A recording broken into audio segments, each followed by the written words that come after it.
Hi everyone, my name is Micah Gelman. I'm the Director of Video and Senior Editor at the Washington Post. I apologize I couldn't be there with you today. A couple of things going on for the Washington Post. One is we had our grand opening in our new building this week, and secondly, there's a massive snowstorm hitting the Washington, D.C. area.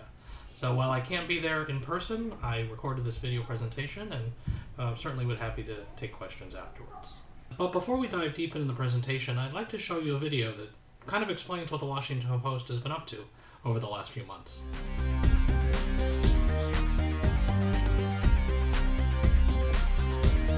Let's get the details from the Washington Post, Robert Costa, who just broke this story. Pulitzer Prize-winning journalist at the Washington Post who broke this story. You've broken every significant piece of news on this front. Missy Ryan, part of a fantastic reporting team from the Washington Post and WashingtonPost.com. The world of video delivery is changing dramatically. Streaming video is a game changer. The old rules are out. I always go to the Washington Post first now. Washington Post reporter Wesley Lowery. The Washington Post published numbers from a database it has been compiling since June. The Post found police shot and killed 800 people so far this year.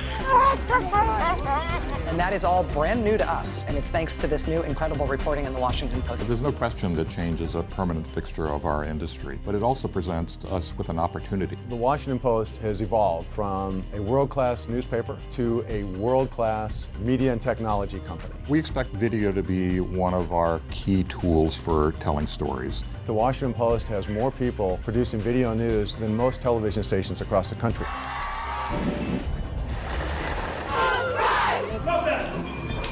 People are now looking at video on the web in a way that they never did before. Advertisers are looking for ways to reach targeted audience in the most efficient way. There's no shortage of video. You can get it all over the internet, but compelling, powerful, dramatic video, the type that the Washington Post produces, is something that is particularly unique. This is an extraordinary news organization, one with a deep history, but also with its eye very much on the future and how people are going to get news in years to come. We've become the new publication of record that publishes the stories that are most interesting to the most people. In addition to the hard-hitting, investigative reporting, our team is producing stuff that's just fun, interesting, the type of thing that you see and you want to share, and the type of thing that you learn something when you watch it. It's been very satisfying to pass certain long-time competitors along the way, but we haven't stopped yet. As exciting as last year has been, with all these milestones, that's just the beginning. There's never been a more exciting time to be in the media business, and there's no more exciting place to be today than the Washington Post. I'd like to start today's presentation with a video, because I am the video director, and it'll give you a sense of what the Washington Post has been up to over the last few months. 3, 2, 1. Okay, so I'm here today to talk about branding and the rebranding of the Washington Post video team. It's something I started 9 months ago when I became Director of Video after being Senior Director of Digital Strategy at Discovery Communications, owner of Discovery Channel, Animal Planet, TLC, and over 200 other international channels. But before I start talking about branding, I think it's really important to show you a little bit more about the 3, 2, 1. But before I talk about branding, I think it's really important for me to talk through how the Post has grown, something you just saw in the video, just a little bit more in depth. Well, first of all, we're pretty proud at the Washington Post because last year Fast Company magazine named us the world's most innovative media company. And I think we can credit a lot to our new owner, Jeff Bezos, who over the last 2 years has really invested in the Post. The Post was a brand that was on the decline before that and had really shrunk in size and in mission, but now, we consider ourselves the new newspaper of record. In December of this year, we hit 76 million unique visitors. 94% of our audience is outside the Washington area. A great deal of that audience is outside the U.S., and we're really see a global growth as a big focus for us in the coming 2016. Taking a look at how our traffic has grown. A year ago, in December of 2014, we had 42 million unique viewers. Now we've got 76 million, and we've surpassed the New York Times, Huffington Post. Our growth is among the best of our peers, and our audience is diverse. Among the digital audience, 39% of millennials, our tablet audience, 20% are millennials.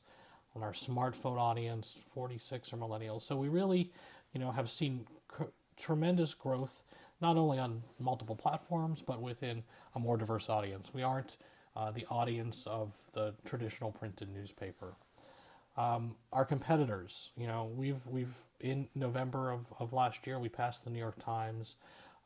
We are closing in on BuzzFeed and CNN, but when you look at our growth and our story, we have a really great story to tell. And I think when you look at the Washington Post today, you see a very different organization than you saw 2 years ago.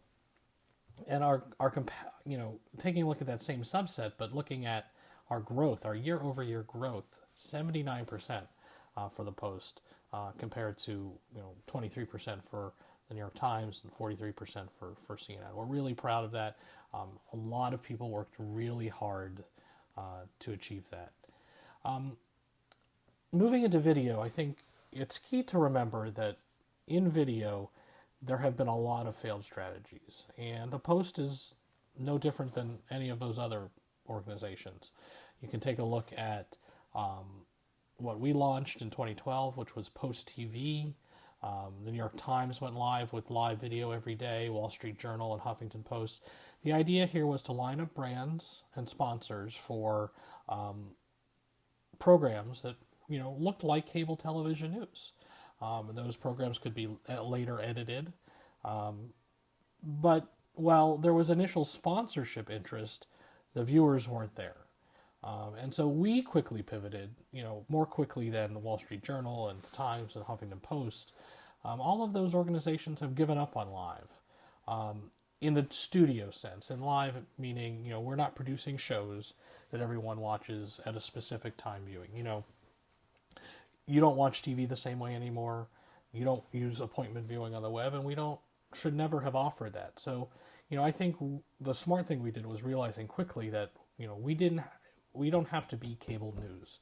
We have a real big opportunity ahead of us. We want to be a digital first organization, and we want to be creating original digital content that stands out. We don't need to be creating TV content. And so we've done a few things to get us to the point where, we feel like we are moving forward in, tremendous fashion. The first thing we do is we've taken off the concept of we're going to produce shows. We're not. I'll get into a little bit about what we've replaced that with in a moment. But the first thing that we've done is pivoted to more content that takes you to where you want to, content that takes you and shows you the story. We're not doing it in the studio. It's not talking heads. We're showing video and audio that takes you to the scene, shows you something you have to see or explain. I love to bring up this example. This is an anesthesiologist who was recorded by a patient during surgery. Don't ask me how that happened. Recorded during surgery, and the anesthesiologist had not so many nice things to say. For a long time this summer and into the fall, that was the top video ever for the Washington Post. And why I love that story is it wasn't video at all. It was audio put into our video player. And, I think whenever you can have a piece of content that takes you to the scene or shows you something, even if it's just audio, that's what we want to achieve. We're very keen on making sure our stories are lined up, our video stories are lined up with the text stories. A video story is going to be much more successful if it's placed within a larger package of content, including text, photos, and graphics. Over 75% of our starts come from videos embedded in article pages. And we've gotten rid of what we like to call orphans, videos that we did just because the video team wanted to. They didn't get love from the social teams or from other parts of the site. And, we want a social strategy that's inclusive of all content, not just video. Some of the other changes that we've made as part of our effort to be digital first and, native to the story, we've moved to an autoplay environment. It's critical for both our O&O site and for social networks. We're seeing half of our traffic coming from mobile, and most mobile traffic is social. So, the keys we have here are focused on optimizing thumbnails and headlines, compelling first pictures that don't require narration, and building around characters that enable us to drive a personal connection to the story, and that's ultimately what we want our brand to be. So how does it work in practice? Well, this is from Saturday, homepage of the Washington Post. As you can see, a theme here, a theme of snow, and we've really made ourselves integral to the storytelling of the Washington Post. You'll see two videos at the front on the homepage there.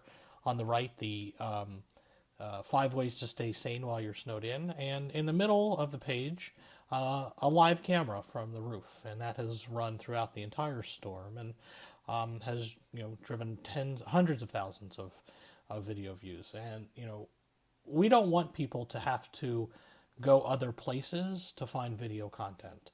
When news is breaking, we want to be the one stop for everyone. Our journalism, our print journalism, is already second to none. So this is about making sure our video content matches that. And when I said earlier that we don't do live anymore, we don't do live in the sense of the studio shows, but we are very much doing live when it comes to breaking news and politics and things that take you to the scene. Another example is our coverage of the San Bernardino shootings in December. That main art slot on the Washington Post homepage was a video player, and that video was live video from a helicopter. Traditionally, that would have been something taken by the photo team, but if video can take you to the scene, there's no substitute for that. So what do we replace our shows with? Well, we've replaced them with franchises. And these are regularly produced, predictable, packageable video content. And we've done is taken, franchises that are already part of the print product or the website text product. And because there's a built-in audience for those, right? We've taken that and we've put those in video. So we're producing every day something we call Know-Its. These are text on screen, no audio, highly shareable, embeddable in Facebook and other places, get you to the story. We call those Know-Its, and we're doing them in all sections. Wonk Blog is our business franchise. We have a producer now assigned to this, and one of the things I should talk about here is when I started, we had 40 people on the video team, all generalists, all taking the next story that came off the assembly line and jumping into it without any prior knowledge. We took the team and we've embedded them in the newsroom. So every section now has dedicated video producers who still are part of the video team but work hand in glove with their print brethren. And so Wonk Blog, a huge traffic driver for us, videos every day for Wonk Blog on leadership, for business, and financial advice. Get There is another one where we give retirement advice. Parenting for the style team, another critical piece of what we're doing. Food hacks. We are taking what are Washington Post brands and expanding them. We're not saying video has to be separate or different. We're saying what we do already has a built-in audience and already has people who expect it, and we're providing them content, video content, and with pre-roll CPMs what they are compared to display, the more video produced, the more successful the newspaper is, and that's how we see ourselves. Politics is going to be enormous for us this year. We have a morning newsletter, Daily 202. We embed video in that. We do reporters' notebooks behind the scene. We probably have the leading political team of any U.S. newspaper, and they are on it, and we are there with them. Before we would always kind of be chasing after, hoping for the scraps, but now we have a real opportunity to be right there with video, and that always makes the end product better. Politics, Chris Saliza, a huge franchise for us as well. But we're also trying to foster a spirit of innovation, and I think if there's any piece of this that kind of brings Jeff Bezos's ethos to this, it's innovation. We try and we fail a lot, but we do it quickly and we move on. So we're producing vertical videos. They're built for mobile. They look gorgeous on a mobile phone. They help us capture Snapchat content, Periscope, Vine content. We have advertisers who are producing creatives in that format now, and we can be there with them. We are producing these vertical videos, and nobody else really is doing that. I talked a little bit about it earlier, silent video. You're often in a place where you don't have your headphones, or you don't want to let other people know what you're watching, a social area, you're on a train, whatever. We have that opportunity to create open caption content that makes our video more accessible. And this is all about making our video accessible. In the past, we produced a lot of long-form documentary style content. And it was gorgeous and it won awards. But guess what? Nobody watched it. If you're standing in line for coffee and you're at Starbucks and you click on a video that's embedded in a story for us, and that video is a 13-minute mini doc, as some of our team likes to call it, that is not the transaction that I want. We want a transaction that makes the video accessible, the storytelling accessible, is friendly to both our audience and the advertisers, and that's what the open caption silent video is just one part of. We are doing an enormous amount of 360 content. You'll see a lot of 360 video and people will call it VR or virtual reality. It's not. It's different. I don't know if the marketing will ever acknowledge that, but it's different. We're doing significant experimentation with 360 video, along with CNN and the Times Discovery channel as well. The camera technology is not ready. The GoPros, not great. They overheat. It's a long workflow to stitch the content together afterwards.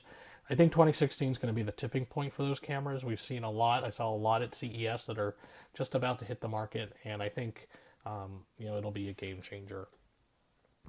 Part of taking you to the scene too is going places that we couldn't go before, and so we're doing drones. They're cost effective. They're still in the U.S. have significant regulatory issues, but when we can say, this drone video, and attach a sponsor to that, that's a win. And so we're going through the extra steps to produce content with drones because it's just that important. And then VR and AR, I think is going to just kind of explode. Probably not in 2016, but 2017, the price point for the Oculus is still a little too high, HTC too high, but we see this as a really interesting way to tell stories. And so that's what we're doing at the Post, because we see this as the brand of innovation. We've recently passed, as I said, the New York Times, other organizations, Huffington Post Live, as we talked about at the beginning, shutting down their live video. The New York Times has just completely reorganized their video team because they all recognize what we did, which is you have to create accessible, shareable content. That doesn't mean we don't cover the big stories, but it's accessible, shareable content that works for our viewers and the franchises that really work for our advertisers. And to us, that is a win. Okay, that's my presentation. Again, apologies I could not be there. I hope you guys are having a great time, really informative. Hope I can join you next year.